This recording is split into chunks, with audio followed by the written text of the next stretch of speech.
we will start with the topic of conduction of nerve impulse through the synapse. Now what is synapse first of all? Let us understand that. Now we know that when there is let's consider that this is one neuron and it is this is the ending portion, and over here is the second neuron. Let's say this is the second neuron. Now what will happen that in between these two neurons, I'm talking about this, there is a closed functional gap. What you call it as synapse. So the closed functional gap between two neurons is known as synapse. So let us understand what is synapse. Now this is the first neuron, so we will call it as presynaptic neuron, and this one is the later neuron, we will call it as the postsynaptic neuron, and the gap between these two neurons is known as synapse. So let us understand this now. So let us draw the diagram. Let's say this is the synaptic knob of this neuron. So what is this? This is the presynaptic membrane or the synaptic knob. So I'll be drawing up a big.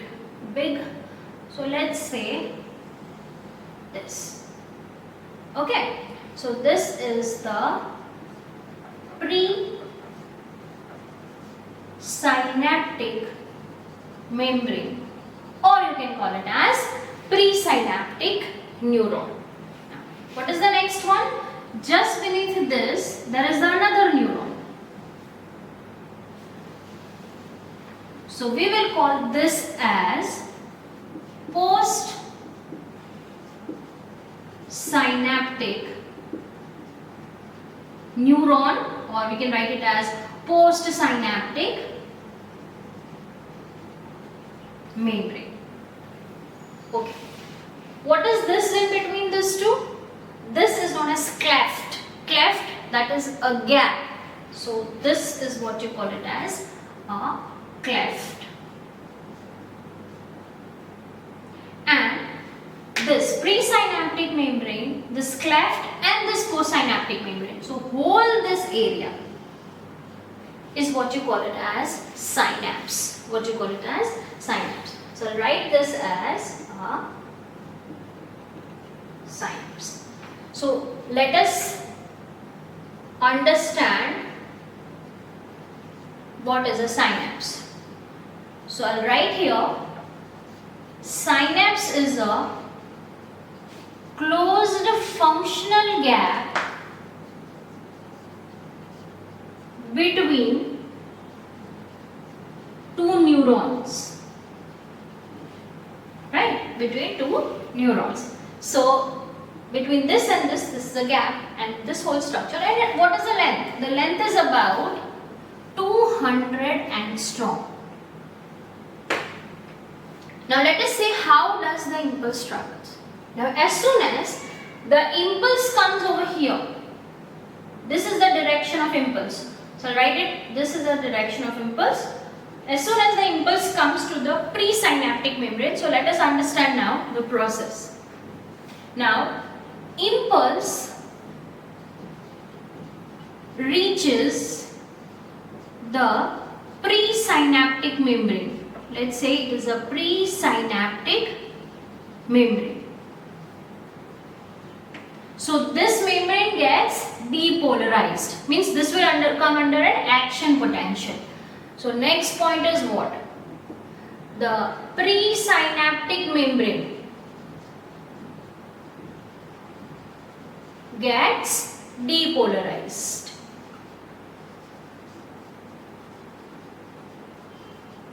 So this gets depolarized. Now as soon as this gets depolarized, what will happen? The calcium channel opens up. Remember, which channels open up? So here you will write that the calcium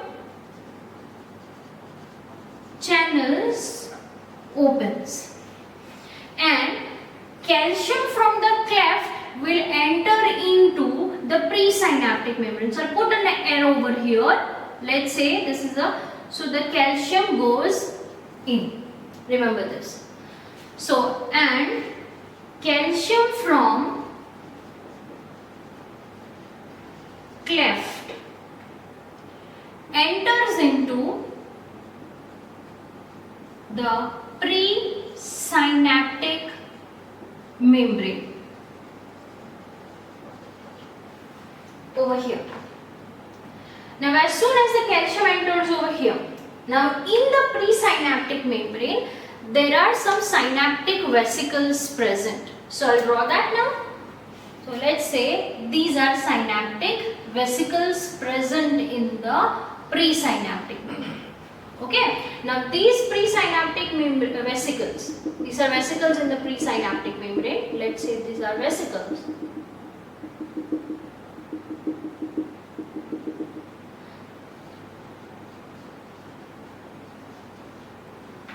Consist of neurotransmitter acetylcholine.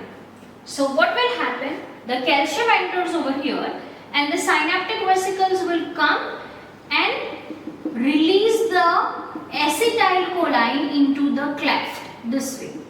So acetylcholine is released into the cleft. So I repeat again the point. Calcium has entered into the presynaptic membrane. So now we'll write that vesicles in presynaptic membrane here will break. So this will break and releases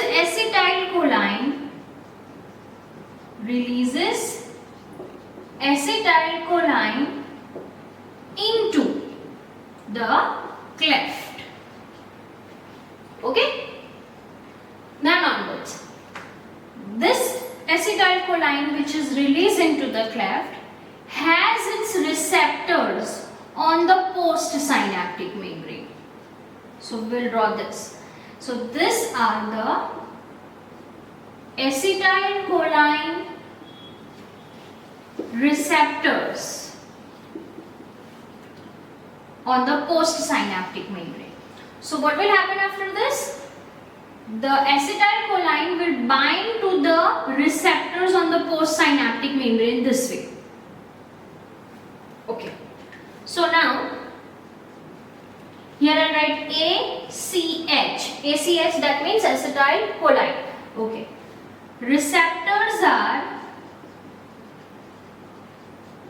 present on the postsynaptic membrane and ACH will bind to it.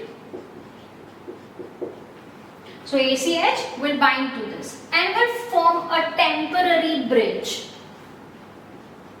and thus forms a temporary bridge or a chemical bridge of acetylcholine. Meanwhile, so the impulse will travel from here to here. Okay. Through which impulse passes to the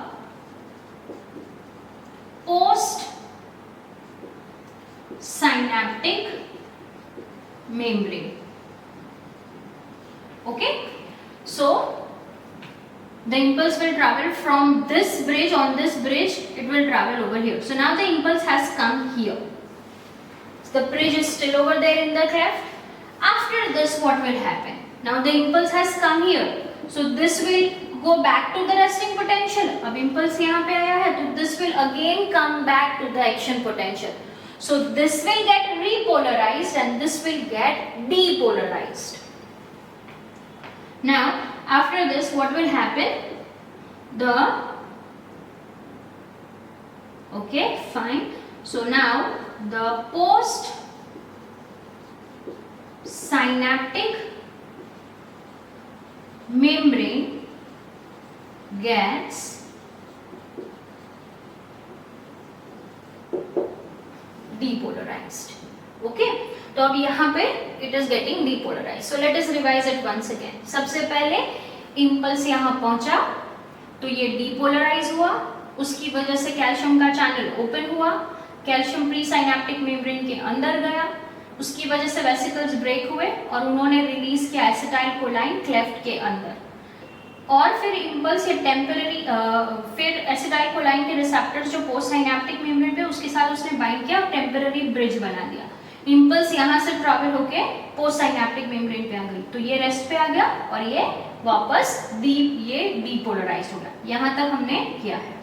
okay, synaptic membrane has got depolarised. Now post synaptic membrane is depolarized. This one is depolarized. So now what will happen? It will release an enzyme, the postsynaptic membrane over here. So afterwards the postsynaptic membrane, this one will release enzyme, we call it as ACHE, and the full form is acetyl choline esterase. So what will happen next? The next situation is this area. Now this will release an enzyme over here, that is what we call it as ACHE. Okay, ACHE. What will ACHE do? ACHE will break this bridge. So I'll write over here. Now, in the presence of ACHE, that is acetyl choline esterase, this bridge of acetyl choline, that is acetyl choline, is broken into acetic acid plus choline. So this bridge is broken down, and this acetic acid and choline will again re-enter into this acetic acid and choline is formed over here, so it will re-enter into the presynaptic membrane.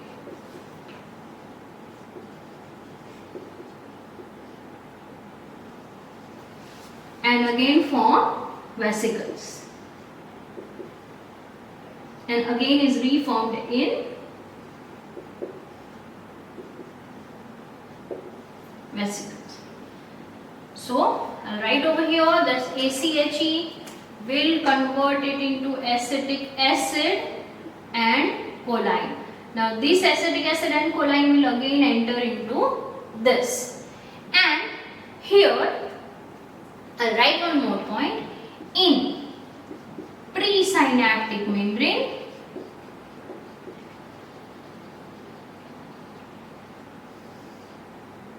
this acetic acid and choline, in the presence of ATP, will form acetyl choline, where again it is stored in the vesicles. And we know that the impulse will continue to move in the next neuron.